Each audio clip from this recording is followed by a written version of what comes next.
Trusted viewers, welcome to another episode of Science and Spirituality, where we will feature an interview with Laura Eisenhower, the great-granddaughter of Dwight D. Eisenhower, who served as President of the United States from 1953 to 1961.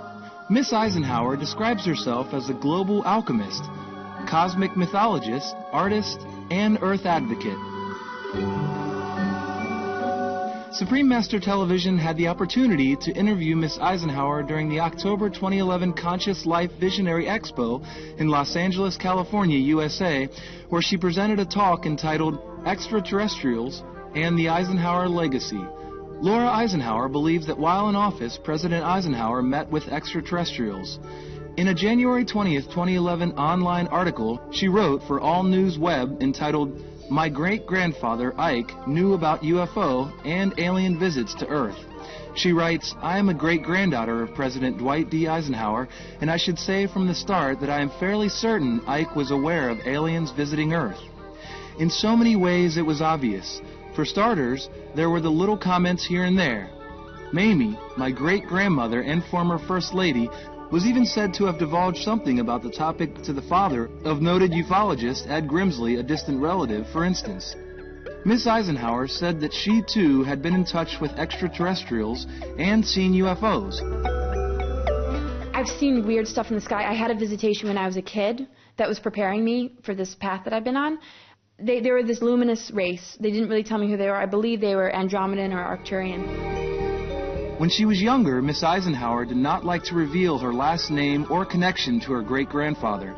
But as time went on, she became comfortable with the public knowing her background. Well, I've always had a very, very profound mission since I was a child. I knew what I was here to do on this planet.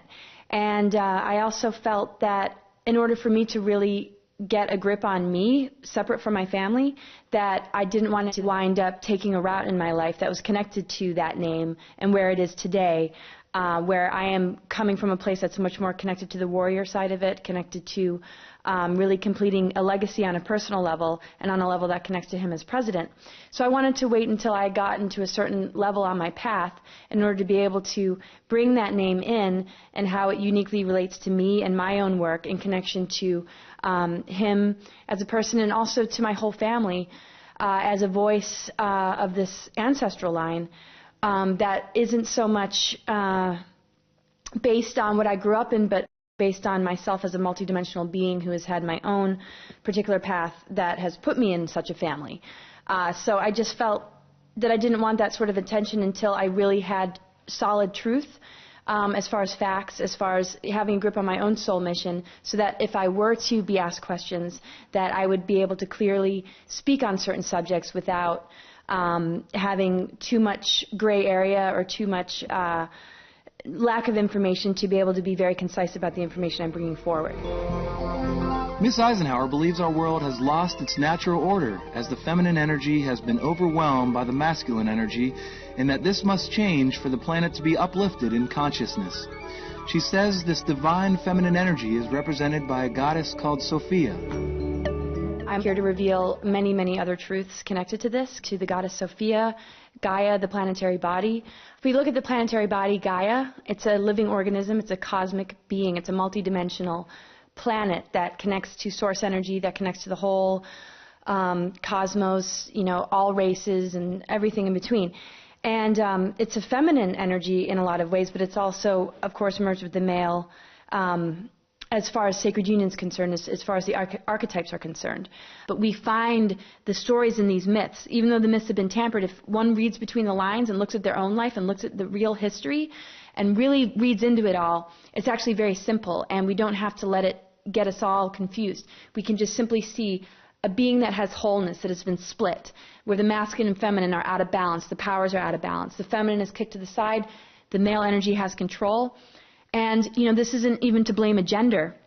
The divine male has been targeted. His energy has been targeted. He's bought into a program. Feminine has bought into a program. Both genders have lost their way in a lot of senses.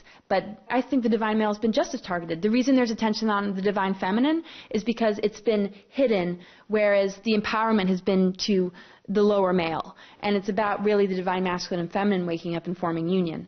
I only give attention to the divine feminine in the sense of her story, but when I present it to the world, it's never about matriarchy or the feminine taking over. It's about coming into balance and helping men awaken to their feminine, which helps them be in their divine masculine, and helping the women wake up to their divine masculine so they can be the warrior and not the victim, because victim consciousness has really made a lot of women stuck. How can we help restore this lost balance? Miss Eisenhower feels part of the answer involves conducting introspection and re-examining our lifestyles. Yes, it's important to just, wake up every morning, set your intention, find your center, recognize where your thoughts are, where your beliefs are, how you're treating others, how you're treating yourself, what you're putting into your body. It's very important to make sure you're doing, heavy metal detoxes. It's so important to stay aligned with nature, to realize that there's incredible energies from the galactic core that are raising our consciousness and raising our vibrations so that we can ascend. And so when we harness our energy and we call it back to ourselves, we reclaim that creative energy, we assist Gaia, and we act as her immune system. We increase our frequency, we connect, and we, learn the golden rule, treat one another with respect, love, and compassion. Laura Eisenhower is deeply interested in time travel and teleportation. She says that technologies related to these fields are currently being used on Earth and that this fact should be disclosed to the world. There's programs in the government that have been using time travel and teleportation, particularly Project Pegasus, basically utilizing wormholes and stargates. They are like tunnels that connect us to the past and into the future. And UFOs are time travel machines in a sense. And there's about 8 different types of teleportation time travel technologies, one of which is looking glass, which are cylinder seals a little bit after Sumerian times that have been planted and used in order to be able to view future and past events, which is a little bit different than the other time travel technologies. But that's one form of how they're able to manipulate timelines. Other time travel teleportation technologies connect to the radiant energy field, being able to jump through a vortex, a portal, and enter and go to a completely different place. Andrew Basiago was teleporting from San Diego to New York in 3 minutes. He teleported to Mars in about 20 minutes through Jump Room. Through chronovisors, it creates a hologram that you're able to interact with that goes all the way into the past. He was even able to see the dinosaur era. But then there's, the type of teleportation where you're actually taken back, and that's going through a wormhole. And I'm not a physicist, so I don't quite understand the mechanics behind it, but it's Tesla-based technology.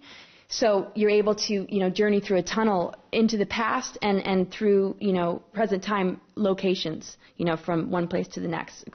And so, of course, this would save a lot of money. This would transform our world if we are using these technologies for our planet, to benefit our planet, to help those in need. This planet is a multidimensional planet, so they're natural stargates. There used to be a lot of journeying between, this planet to other star systems, and it was normal that, you would be on Earth and go elsewhere. If it was open to all of us, we'd be a civilization that would be interacting with our universal family, with other races and beings.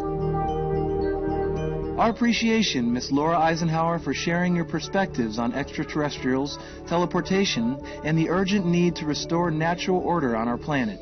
May you always have peace in your heart and blessings from the divine. For more information on Laura Eisenhower, please visit www.cosmicgaia2012.com. Wondrous viewers, thank you for joining us on this week's episode of Science and Spirituality. Let all people across the world now join hands in love and friendship.